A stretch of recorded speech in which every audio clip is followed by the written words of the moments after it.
Good morning. Good morning. Good morning. We are going to continue with our Sunday school here. I know that we're a little late, been having some technical difficulties, but nevertheless, we're going to go right into our lesson. We do thank you for spending just a few moments with us here at Greater Holy Temple. Pastor John, of course, this is Lady Natasha, and we pray that you get something out of the lesson this morning. Thank you. Okay, so we're just going to jump right in, and our lesson is wisdom and discernment, and our Bible truth is um, godly wisdom helps to purify lives, relationships, and workplaces. And I think the key word there is purify. Godly wisdom. That's what we use it to do. So we will be reading from Proverbs, the 25th chapter, and we will read verses 1 through 10. Um, there are uh, two writers that are going to be identified or talked about here. We know that Solomon is given the most credit for Proverbs, having written over 3,000 Proverbs that's recorded here in the book of Proverbs. And but we know he's not the only writer. And what we find in chapter 25 is that Solomon's reign has come to an end, and Hezekiah is king. Not only when Solomon's reign ends, the kingdom is split into two, with the northern kingdom of Israel and the southern kingdom of Judah. And Hezekiah is the king of the southern kingdom of Judah, and he is instituting a return to godly expectations, godly wisdom, having God be the center of all that they do, both spiritually and nationally. So there are a lot of reforms going on. Yeah. And he asked, or he commissioned a group to transcribe, in other words, to handwrite, to redo the scrolls that contain the Proverbs, to write them over again, and then to bring out that wisdom again to the people. So that will serve as our introduction as we jump right into our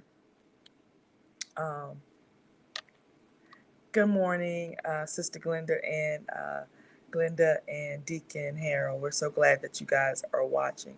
But we're going to jump right into outline number 1. All right. And it is godly wisdom should build relationships.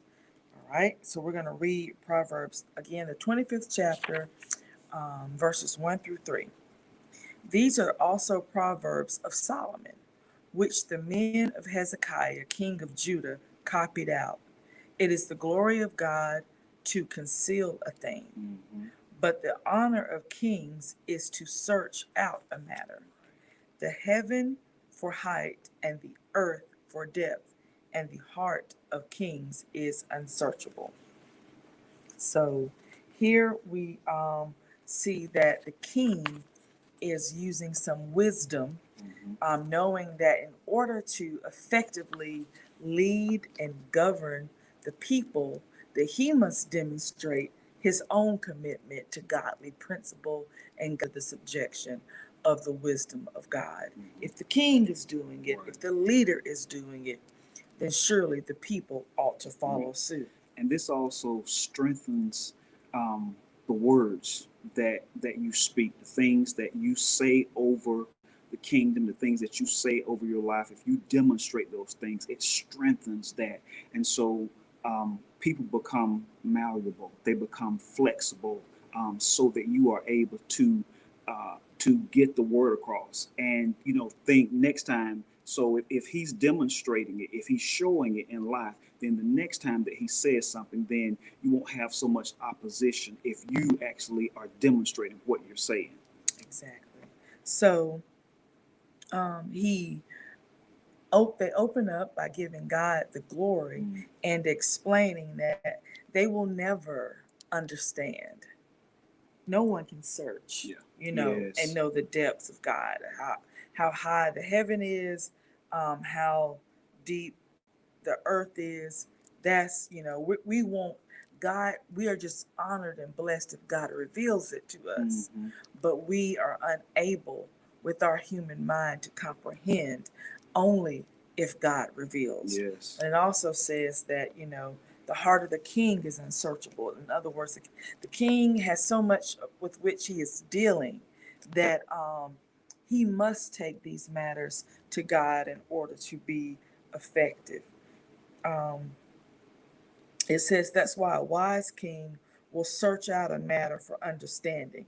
So Hezekiah is also demonstrating that you can trust that when you bring a matter to me, for me to give you an answer, Mm-hmm. that I Hezekiah, I'm not trying to answer you, Yeah. but that I will search the thing out against the scriptures. Yes. I will seek God's wisdom to bring you back the best and most effective answer Mm-hmm. that I can give you. So Hezekiah was really showing his dependence Yes. on the wisdom of God. And so this is going to be contrasted with some previous kings who really kind of just worked out of their own strength, worked out of their own limited knowledge, and did not consult God in the matters in which they should, Right. which is everything. Right. See, we often think that there is a section Mm-hmm. that we definitely should take to God. Yes. But then this part over here, Right. well, I'm smart enough. I've got enough experience. There's no need to bother God Mm-hmm. Mm-hmm. with this because I know exactly what to do right here. Yeah. And it's not that that isn't true. It's just that we diminish God's role in our lives when we segregate him to a certain section. Right. So we Right. we want to follow Hezekiah's model here and bring God into everything Mm-hmm. that we do, to all parts. And we also have to remember that when we do that, the Lord is able to show us things, like we can avoid mistakes because we don't have the vision that God has. And by consulting Him and finding out or trying to see which way He would have us to go, then we can avoid, some pitfalls in our lives. All right. In outline 2, okay, before we move on, I did want to read this about the wicked and the righteous. It says in Proverbs, one finds numerous examples that contrast the wicked and the righteous. Mm-hmm. In particular, the wicked represent persons who live outside the confines of a faithful relationship with God. Yes. They transgress God's law, and it seems like they have impunity or that they're going to get away with it. Um, but the writers in Proverbs then come back and show um, that it says, notice that the writer focuses on the character of those who surround the king. The king needs to surround himself with honest servants who emphasize doing what is right. Mm-hmm. So, it often looks very much like those who um, have the worst intentions, Yeah. seem to have the biggest platforms and or the most influence and the most power. Right. And the seems is the key word there. Yeah. We cannot buy into that false narrative because then that says something that we don't know about God, Right. and that He is ultimate in everything, and He knows exactly what is happening, and He knows how He's going to deal with it. Mm-hmm. He knows the correction that He is going to bring to a particular situation. So our job is to, as you know, this is going to bring up some of the things from our Bible study lesson. Our job is to get our eyes off of circumstances and quite deliberately fix them on God and on the purpose that He has given to our lives. Mm-hmm. We do not have to be concerned with how He's going to do it, but we most definitely must be concerned with keeping our faith strong in believing that He will do it. That's my ultimate job and goal. And Proverbs strengthens my belief in that, because Proverbs clearly tells me the path and what to expect Yeah. to see the end result of the wicked. So it gives me strength in staying on the path God has called me on. Okay, outline 2. Purification is a must. This is verse 4 and 5. Take away the dross from the silver, and there shall come forth a vessel for the finer. Take away the wicked from before the king, and his throne shall be established in righteousness. So the writer here uh, uses a metaphor for something that he knows the people will understand. They are very, very aware of the what it takes to bring forth a dish that is made of silver. They know that it has to go in the fire, and that heat must be applied, and that heat will burn off dross. It will burn off the impurities, and then the refiner can scoop them out and pull them away. Then the pure silver can be poured into whatever container you want to shape or fashion the silver into, right?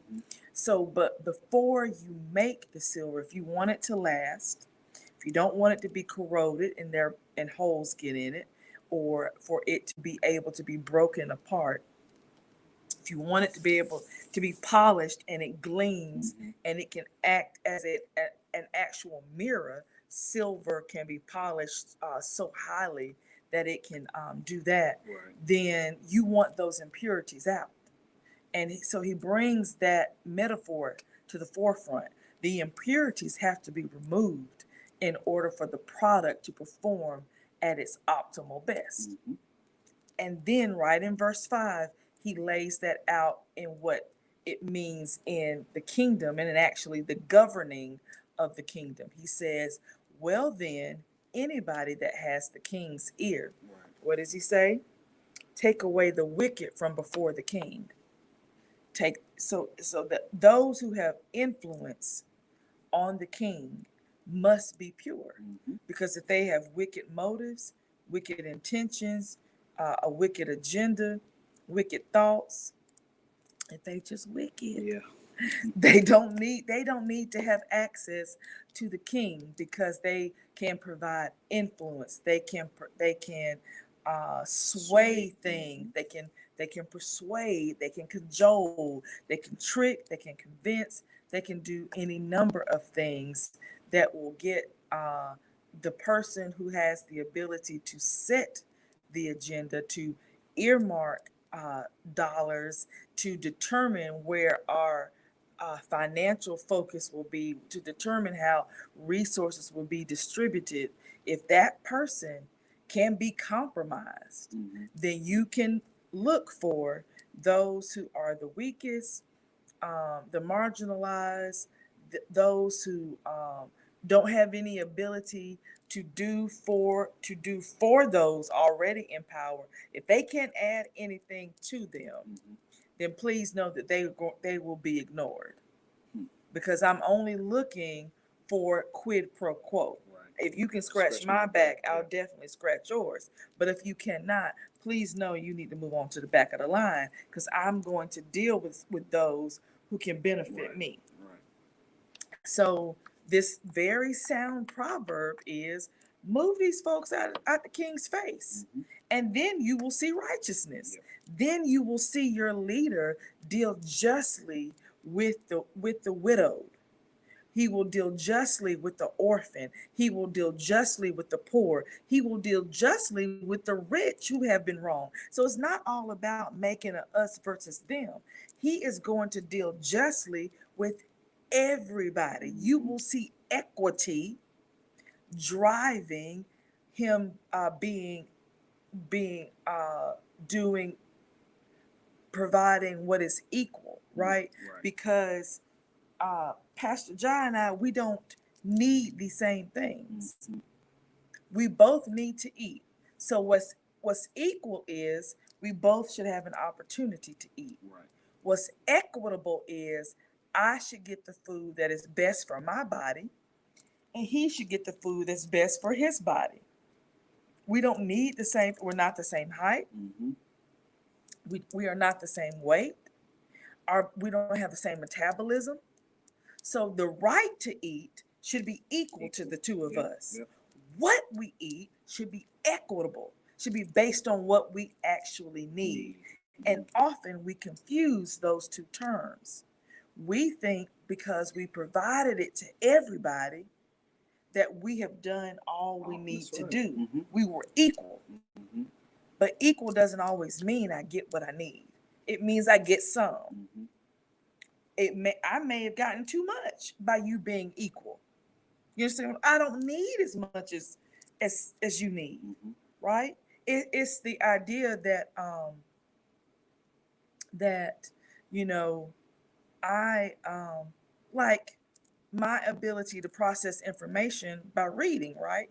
So I don't need to go to take up valuable time with the reading specialist at school. Mm-hmm. The child that is struggling to read needs more time with the reading specialist versus the child that is already able to read successfully. Absolutely. Now, to be equal, we will both get 30 minutes. I don't need them. Mm-hmm. Take some of my minutes and give it to this child that needs them. That's equity. So when you remove the wicked from having influence with the king, Mm-hmm. you will see the people being treated equitably. Needs will get met. Yeah. Do you want to jump in here? Good. All right. I'm So short on time, I know. Okay. So when we look at so one of the last lines in here, I'm going to read two things. It says, the king must take steps to root out wicked and corrupt officials if he is to lay a solid foundation for a good and just rule. It matters not if the king is just, if those that are around him are wicked. We can take that right back to Eli and his sons. Mm-hmm. Eli was um, he was a good morning, Charlotte and Aunt Jack. We're so glad y'all could join us this morning. Eli was a holy and righteous prophet. Right. He brings up Samuel, okay? But Eli's sons were doing damnable things, serving at the temple, but they were serving themselves. And if they were not paid before when the people brought their offering, they were saying, "Oh, you better pay me first." They were shaking the people down at the temple. At the temple. Right? So it mattered not that Eli was just and right. Because the people you got out here working in the temple, they are not. And they are who the majority of the people are encountering. Mm-hmm. So by default, you are not. We are the company we keep. Absolutely. We most definitely are. Because that's, so it matters greatly that the king or leader, we can, for our modern times, we can say leader in your house, leader in the church, leader in the community, leader in your relationship, leader in your family, with your children. So leader is many people, and it can encompass many roles. So to all of us, that's really, this lesson is to every single one of us, because we lead somebody in some area of our lives. We have a circle of influence somewhere. So it matters who that circle sees influencing us. It matters much that what the audience sees us leaning into and receiving. So, and when they see us being with people who have a reputation for being just and fair and striving to do what God says, when the people see that, when they see us using wisdom to listen to that kind of person, it purifies relationships. It helps people think positively about us and give us positive intentions. That they will uh, filter an action through a positive intention and say, well, I'm sure this is what she meant. I heard how she said it, but I know Sister Flowers. Yes. Yeah. And so I'm going to chalk this up to blank. I'm not going to take it as a jab or a stab, because wisdom purifies relationships. I'm going to put that through a filter of positivity because I know the kind of people she's around. I know the experiences that she has in her life. So it's wisdom can help us avoid some hurts, in other words. Okay, outline 3. Yeah. Let let wisdom guide your relationships. Okay. And this is verses 6 and 7. Put not forth thyself in the presence of the king, stand not in the place of great men. For better it is that it be said unto thee, come up hither, than that thou shouldest be put lower in the presence of the prince whom thine eyes have seen. This, they use a lot of lofty language, but at its heart, it's saying, don't elevate yourself, wait to be elevated. It's not saying don't be confident, and it's not saying don't work in a spirit of excellence. It's saying let others give you accolades. And you cannot start working in a spirit of excellence after you are recognized. It can't be, well, I would do it to this great level if they would, just look at me and recognize my. No, you start working and work to the glory and honor of God, and you will. God is not going to leave you toiling in vain.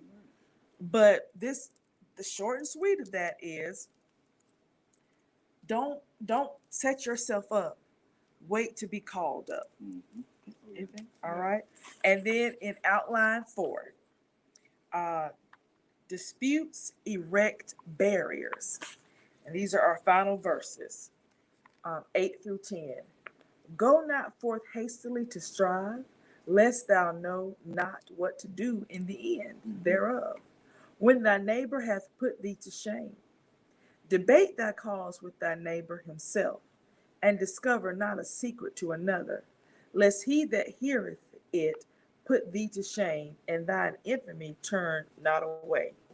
A couple of things that's put there. Number 1, we should try to handle complaints and disagreements on a private level. Go to the person that you have the issue with. You don't have to come to me. If you and I don't have a disagreement, if you're coming to me to ask what should you do, that's one thing. If you're coming to me to get me on your side, that's a different thing. That's a different thing. And we know it's different. We know it's different. It's different when I'm seeking advice on how to handle something so I can go to the person that I have the dispute with to work it out. That's different than me coming to get you to tell you my part, get you on my side. Now I want you to come with me. So when I start telling Sister Chanky Pen how she done me wrong, I've already told you how to co-sign it. I've already told you how I need you to chime in and say, yes, I'm right. Those are 2 different things. And we shouldn't take this to say, well, I should not seek out advice, because that would contradict other proverbs that we know that tells us to seek advice. What it is saying is, because that's what it says, go forth, Go not forth hastily to strive, lest thou know not what to do in it. Don't be so quick to run up on somebody to get them together. The proverb says, because your neighbor gonna put you to shame. That's what the book said. So use wisdom in thinking it out before you even go to them. Right. And then it says, when you go to them, go with the right spirit, but also go to them. Right. Go directly to the person with which you have the dispute. And if you feel like you need a third party, then both of y'all need to agree on who it is. You can't bring your mama to help argue. You like that's gonna be the referee. It's your mama, right? Unless the other person says yes. Okay, I believe yes, I agree that your mom should be. But if a third party is brought in, the other person should agree to that. Also, it says now if someone has confided in you, don't tell that thing. They confided in you. In you. Because when it gets out, they're going to know that it got out because of you. And then they're going to say, you cannot trust Sister Chankapin because the minute you tell her, please know, Sister Rose Petal and Deacon Junebug know too. So that's why it says, your infamy. You're not going to become famous. You're going to become infamous, known for something wrong, known for something bad. You're going to be known for not being able to be a confidant, to keep things close to the vest. So all of this talks about our subject, which is wisdom and discernment, and how they both impact relationships. It is 10:59. We know we had an abbreviated Sunday school today, but we do hope that you got something out of that and will join us at 11:15 for our midday worship. And we're going to let Pastor Jai close us out. We do thank you all again for being with us. And again, we do apologize for the initial issues that we had, but we would like for you to come back and be with us at 11:15. The church doors are open if you'd like to come into the sanctuary, where we will continue to follow the CDC guidelines to make sure that everyone is safe. But if not, and if you're staying at your home, please join us. And please set aside some time for praise and worship service, because we are most certainly excited about the things that God is doing in our lives. And so, this will be the message that we'll be bringing will be one of encouragement. It's going to be a little bit different from our pastoral service, but we are actually following, the wisdom and the guidance of our God. And so with so many things that are transpiring today, we just felt within our spirit that the Lord was calling us to encourage during this particular message. So join us at 11:15. And that is it. I'm Pastor Jai, and this is Lady Natasha. And we thank you for joining us for Sunday school here at Greater Holy Temple. You all be blessed. Bye, everybody.